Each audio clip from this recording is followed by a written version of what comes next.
Left right voice ഇന്ന് പാലക്കാട് ലോക്സഭാ മണ്ഡലം പരിഗണിക്കാം എന്ന് വിചാരിക്കുന്നു. കാരണം CPM-ന്റെ സ്ഥാനാർത്ഥി പട്ടികയിൽ അത് ഔദ്യോഗികമായിട്ട് പ്രഖ്യാപിച്ചിട്ടില്ലെങ്കിലും അതിൻ്റെ ലിസ്റ്റ് പുറത്ത് വന്നിട്ടുണ്ട്. അത് പ്രകാരം പാർട്ടിയുടെ ഏറ്റവും ഉന്നത സമിതിയായ പൊളിറ്റ് ബ്യൂറോയിലെ വിജയരാഘവൻ പാലക്കാട് മത്സരിക്കുന്നു എന്നുള്ളതാണ് പാലക്കാടിൻ്റെ പ്രത്യേകത. അപ്പോൾ വിജയരാഘവൻ ഒരു പൊളിറ്റ് ബ്യൂറോ മെമ്പറുടെ ഒരു നിർണായക തെരഞ്ഞെടുപ്പാണ് പാലക്കാട് വരുന്നത്. കൊല്ലത്ത് ഇതേപോലെ polit bureau member MA baby മത്സരിച്ച തെരഞ്ഞെടുപ്പ് ചരിത്രം നമുക്ക് അറിയാം. അതിനുശേഷം ഈ തെരഞ്ഞെടുപ്പിൽ ഒരു പൊളിറ്റ് ബ്യൂറോ മെമ്പർ മത്സരിക്കുകയാണ് പാലക്കാട്. എന്തുകൊണ്ട് വിജയരാഘവനെ പാലക്കാട് നിർത്തി എന്നുള്ളത് ഒരു ചോദ്യമാണ്. അപ്പോൾ പാലക്കാടിൻ്റെ പ്രത്യേകത എന്ന് പറയുന്നത് ഒരു ത്രികോണ മത്സര സാധ്യത ഉള്ള മണ്ഡലമാണ്. തിരുവനന്തപുരവും തൃശ്ശൂരുമൊക്കെ പോലെ BJPക്കും അത്യാവശ്യം സ്വാധീനമുള്ള വോട്ടുകളുള്ള ഒരു ലോക്സഭാ മണ്ഡലം കൂടിയാണ് പാലക്കാട്. നമുക്കറിയാം, പാലക്കാട് നഗരസഭയിൽ BJP നടത്തിയ മുന്നേറ്റമൊക്കെ നമുക്കറിയാം. കഴിഞ്ഞ ലോക്സഭാ തിരഞ്ഞെടുപ്പുകൾ നോക്കിയാലും BJP കാര്യമായ രീതിയിൽ വോട്ട് പിടിക്കുന്ന, മൂന്നാം സ്ഥാനത്താണെങ്കിലും വോട്ട് പിടിക്കുന്ന ഒരു രീതി പാലക്കാട്ട് നമുക്ക് കാണാൻ കഴിയും. അപ്പം അങ്ങനെ നോക്കുമ്പോൾ ഇത്തവണ പാലക്കാട്ട് പ്രധാന മത്സരം സിറ്റിംഗ് MP കോൺഗ്രസിൻ്റെ ശ്രീകണ്ഠനും VK ശ്രീകണ്ഠനും അതേപോലെ പൊളിറ്റ് ബ്യൂറോ മെമ്പർ CPM-ന്റെ വിജയരാഘവനും തമ്മിലാകുമെന്ന കാര്യത്തിൽ സംശയമില്ല. പക്ഷേ BJP കാര്യമായ രീതിയിൽ വോട്ട് പിടിക്കുന്ന ഒരു മണ്ഡലം കൂടിയാണ് പാലക്കാട്.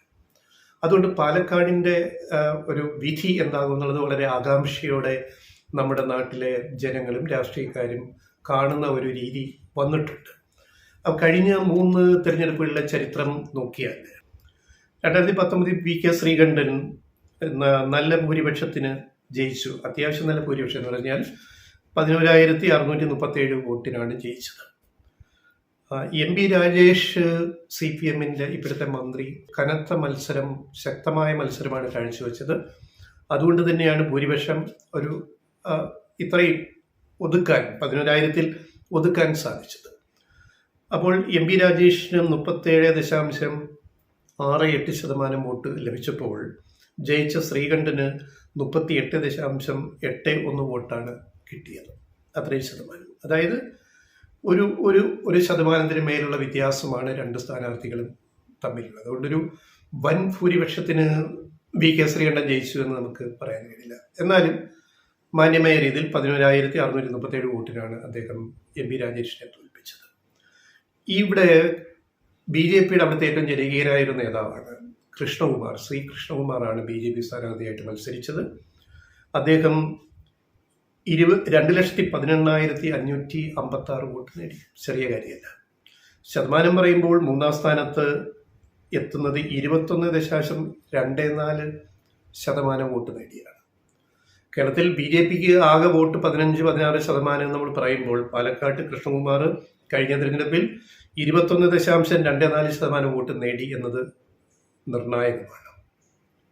പിന്നെ നോട്ട 6,665 വോട്ട്, പിന്നെ SDPI ഒരു 5,000 സംതിങ് വോട്ട്. അതൊക്കെ മറ്റ് പിന്നെ കാര്യമായ ഒന്നുമില്ല. ഈ 3 സ്ഥാനാർത്ഥികൾ, അതായത് LDF, UDF, BJP. ഇനി 2014 നോക്കാം. അന്ന് 3 തവണയാണ് MP രാജേഷ് പാലക്കാട്ട് നിന്ന് ജയിച്ചത്. 4ാം തവണയാണ് ശ്രീകണ്ഠനോട് പരാജയപ്പെട്ടത്. അത് നമ്മൾ ഓർക്കുക. 2014 MP രാജേഷ് 1,05,300 വോട്ടിനാണ് അതിഭീകരമായ ഭൂരിപക്ഷത്തിന് തോൽപ്പിച്ചത് MP വീരേന്ദ്രകുമാറിനെയാണ്. ഇടതു മുന്നണി വിട്ട് വലതു മുന്നണിയിലേക്ക് പോയ ഒരു സമയമുണ്ടല്ലോ. ആ സമയത്ത് UDFിലേക്ക് പോയ സമയത്ത് വീരേന്ദ്രകുമാറാണ് പാലക്കാട് രാജേഷിനെതിരെ മത്സരിച്ചത്. പക്ഷേ വീരേന്ദ്രകുമാർ ദയനീയമായിട്ടാണ് തോറ്റുപോയത്. കാരണം ഇത്രയും വലിയ മാർജിൻ, ആ മാർജിൻ രാജേഷ് ജയിക്കുക എന്ന് പറയുന്നത്, രാജേഷിന് 4,12,897 വോട്ട് കിട്ടി. അതായത് 34.17% പോൾ ചെയ്ത വോട്ടിൻ്റെ.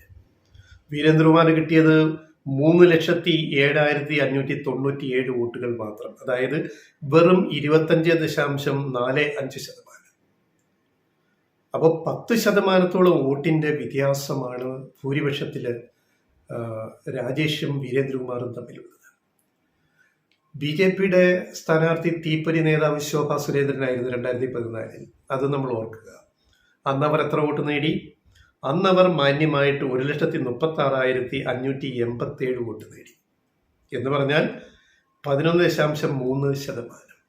ഈ 11.3%ത്തിൽ നിന്ന് BJP വോട്ട് 2019 എത്തുമ്പോൾ 21.24 ഉയർന്നു. അതായത് 10% വോട്ടിന്റെ വർധന BJPക്ക് കിട്ടി. 2014 നിന്ന് 2019 എത്തും. ഇനി നമുക്ക് 2009 ഇലക്ഷനിലേക്കൂടെ നോക്കാം. എന്താണ് പാലക്കാട് എന്താ ചെയ്തതെന്നുള്ളത്. MP രാജേഷ് അന്ന് ജയിക്കുന്നു. അന്ന് രാജേഷിന് 3,38,070 വോട്ട്, ശതമാനം പറഞ്ഞാൽ 31.45. ഭൂരിപക്ഷം വെറും 1,820 വോട്ട് മാത്രമേ ഉള്ളൂ. ചെറിയ ഭൂരിപക്ഷത്തിലാണ് രാജേഷ് ജയിക്കുന്നത്. എതിർ സ്ഥാനാർത്ഥി സതീശൻ പാച്ചേനിയായിരുന്നു, കോൺഗ്രസ് നേതാവ്. അദ്ദേഹം 3,36,250 വോട്ട്, 31.28%. അപ്പൊ രണ്ട് സ്ഥാനാർത്ഥികളും തമ്മിൽ ജയിച്ച രാജേഷും തോറ്റ പാച്ചേനിയും തമ്മിൽ ചെറിയ വോട്ടിന്റെ വ്യത്യാസമേ ഉള്ളൂ, 1,820 വോട്ടുകൾ മാത്രം. പിന്നീട് BJPയുടെ മുൻ സംസ്ഥാന പ്രസിഡന്റ് CK പത്മനാഭനാണ് അവിടെ മത്സരിച്ചത്. അന്ന് 2009 അദ്ദേഹത്തിന് കിട്ടിയത് 68,804. 1,00,000 തികയ്ക്കാൻ കഴിഞ്ഞില്ല. പിന്നീടാണ് BJP വോട്ടുകൾ 1,00,000-ലേക്കും ശോഭാ സുരേന്ദ്രനിലൂടെ പിന്നെ C കൃഷ്ണകുമാറിലൂടെ 2,00,000-ന് മുകളിലേക്കും എത്തിയത്. അതാണ് BJPയുടെ അവിടുത്തെ വളർച്ച എന്ന് പറയുന്നത്. ആ വളർച്ചയിൽ തളർന്നത് പലപ്പോഴും കോൺഗ്രസും UDF-ഉമാണ്. കോൺഗ്രസ് UDF വോട്ടുകളാണ് BJPയിലേക്ക് കൂടുതലായിട്ട് പോയിക്കൊണ്ടിരിക്കുന്നത്. അതിൻ്റെ ഏറ്റവും വലിയ എക്സാമ്പിൾ മലമ്പുഴ അസംബ്ലി സെഗ്മെന്റാണ്. ഞങ്ങൾ അതിലേക്ക് വരാം. വളരെ രസകരമായ ഒരു കാര്യം അവിടെയാണ്. അന്ന് CPM-ന്ന് പുറത്തായ MR മുരളിയും മത്സരിച്ചിരുന്നു വിമതനായിട്ട്. അദ്ദേഹം 20,896 വോട്ട് നേടി. പിന്നീട് മുരളി തിരിച്ചു പാർട്ടിയിലേക്ക് വന്നത് നമുക്ക് ചരിത്രം അറിയാം. ഇത്രയുമാണ് ഈ 3 ഇലക്ഷന്റെ ഒരു ഡേറ്റ എന്ന് പറയുന്നത്. ഇനി ഇതിൽ അസംബ്ലി സെഗ്മെന്റ്സ് നമ്മൾ നോക്കാം. അത് നമ്മൾ അറിയണമല്ലോ ഏതൊക്കെയാണെന്നുള്ളത്. 7 അസംബ്ലി സെഗ്മെന്റ്സ് ഉണ്ട്. അതിൽ പട്ടാമ്പി മുഹമ്മദ് മുഹസിൻ CPIയുടെ MLA, നിലവിൽ MLA ഇടതുപക്ഷം. ഷൊർണൂർ P മാണിക്കുട്ടി CPM-ന്റെ MLA ജയിച്ചത്. P മാമിക്കുട്ടി CPM-ന്റെ MLA. Ottapalam K Premkumar ജയിച്ചത് CPM-ആണ്. കോങ്ങാട് K ശാന്തകുമാരി CPM-ആണ് ജയിച്ചത്. മണ്ണാർക്കാട് ഷംസുദ്ദീൻ ലീഗിന്റെ, മുസ്ലിം ലീഗിന്റെ 2ാം തവണയാണ് അവിടെ മണ്ണാർക്കാട് ഷംസുദ്ദീൻ ജയിക്കുന്നത്. മലമ്പുഴയിൽ A പ്രഭാകരൻ CPM-ആണ് ജയിച്ചത് ഇത്തവണ. അതിനു മുമ്പ് VS-ന്റെ മണ്ഡലമായിരുന്ന മലമ്പുഴ നമുക്കറിയാമല്ലോ. പാലക്കാട് ഷാഫി പറമ്പിൽ കോൺഗ്രസ് നേതാവ്. അപ്പൊ ഈ 7 മണ്ഡലങ്ങളിൽ 2 മണ്ഡലങ്ങളിൽ മാത്രമാണ് കഴിഞ്ഞ അസംബ്ലി തെരഞ്ഞെടുപ്പിൽ UDF ജയിച്ചത്. മണ്ണാർക്കാട്ടും പാലക്കാട്ടും മാത്രം. ബാക്കി 5 മണ്ഡലങ്ങൾ ജയിച്ചു വന്നത് ഇടതുപക്ഷത്തിന്റെ സ്ഥാനാർത്ഥികളാണ്. ഇതിൽ ഏറ്റവും നല്ലൊരു കേസ് സ്റ്റഡിയാണ് മലമ്പുഴ എന്ന് പറയുന്നത്. അതുകൂടി പറഞ്ഞിട്ട് ഇതിന്റെ ഒരു അവലോകനം നമുക്ക് തീർക്കാം. മലമ്പുഴയിൽ 2021 A പ്രഭാകരൻ CPM ജയിക്കുന്നു 46.41% വോട്ടിന്. 2ാം സ്ഥാനത്ത് C കൃഷ്ണകുമാർ BJP-യാണ് വരുന്നത്. അദ്ദേഹം 30.68% വോട്ട് നേടി. 3ാം സ്ഥാനത്ത് UDF-ന്റെ കോൺഗ്രസിന്റെ അനന്തകൃഷ്ണൻ വരുന്നു. അദ്ദേഹത്തിന് 21.66% വോട്ടേ കിട്ടിയുള്ളൂ. UDF കോൺഗ്രസ് ദയനീയമായിട്ട് കഴിഞ്ഞ അസംബ്ലി ഇലക്ഷനിൽ മലമ്പുഴയിൽ 3ാം സ്ഥാനത്തേക്ക് പോയി. കോൺഗ്രസിന്റെ UDF-ന്റെ വോട്ടുകൾ BJP-യിലേക്ക് ഒഴുകി. ഇത് കഴിഞ്ഞ തെരഞ്ഞെടുപ്പിൽ മാത്രമല്ല, അതിന് മുമ്പുള്ള 2 തെരഞ്ഞെടുപ്പ് നോക്കുക. VS മത്സരിച്ച സമയത്ത്. അപ്പം BJP-യിലേക്ക് പോയ വോട്ടുകൾ, ആ വോട്ടുകളുടെ വോട്ട് ചോർച്ച ഇവിടെ കാണാം. അപ്പം മലമ്പുഴയിൽ LDF വോട്ട് കുറയുന്നില്ല. LDF-ന്റെ വോട്ട് ഇൻഡാക്റ്റ് ആണ്. കഴിഞ്ഞ 5 തെരഞ്ഞെടുപ്പുകൾ നോക്കിയാൽ, ഇപ്പൊ റീസെന്റ് ഹിസ്റ്ററി നോക്കിക്കഴിഞ്ഞാൽ UDF-ന്റെ കോൺഗ്രസിന്റെ വോട്ടുകൾ ചോർന്നു പോകുന്നു. അവിടെയാണ് BJP നേട്ടം ഉണ്ടാക്കുന്നത്. ഈ 2021 പിക്ചർ എന്താണ്? ഇനി അതിന് തൊട്ട് മുമ്പ് 2016 നോക്കുക. അന്ന് VS അച്യുതാനന്ദൻ ജയിക്കുന്ന മത്സരം. VS-ന് 45.90% വോട്ടുകൾ. C കൃഷ്ണകുമാർ BJP 2ാം സ്ഥാനത്ത് വന്നു. കഴിഞ്ഞ തവണ മത്സരിച്ച ആൾ തന്നെ അതിന് മുമ്പും മത്സരിച്ചു. കൃഷ്ണകുമാർ 2ാം സ്ഥാനത്ത് വന്ന് 28.90% വോട്ട് നേടി. VS ജോയ് കോൺഗ്രസ് സ്ഥാനാർത്ഥി വളരെ ദയനീയമായിട്ട് 3ാം സ്ഥാനത്തേക്ക് താഴ്ന്നു വീണിട്ട് പോയിട്ട് 22.12% വോട്ടേ കിട്ടിയുള്ളൂ. അപ്പോൾ 22-ന് മുകളിൽ BJP ക്ക് 28 കിട്ടി, VS-ന് CPM 45% കിട്ടി. VS-ന്റെ ഭൂരിപക്ഷം 27,142 വോട്ട് മലമ്പുഴ അസംബ്ലി മണ്ഡലത്തിൽ. അതിന് തൊട്ടുമുമ്പുള്ള ഒരു തെരഞ്ഞെടുപ്പ് നോക്കുക, അപ്പോൾ അറിയാമല്ലേ എവിടെ എന്താ സംഭവിച്ചത്.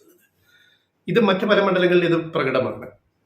ഏറ്റവും കൃത്യമായിട്ട് ഇത് മലമ്പുഴയിലാണ് നമുക്ക് കാണാൻ കഴിഞ്ഞത്. 2011 VS തന്നെ അവിടെ ജയിക്കുന്നു. VS-ന്റെ ഭൂരിപക്ഷം 23,440 വോട്ട്, 57% വോട്ട് VS നേടിയപ്പോൾ ചെയ്തത്.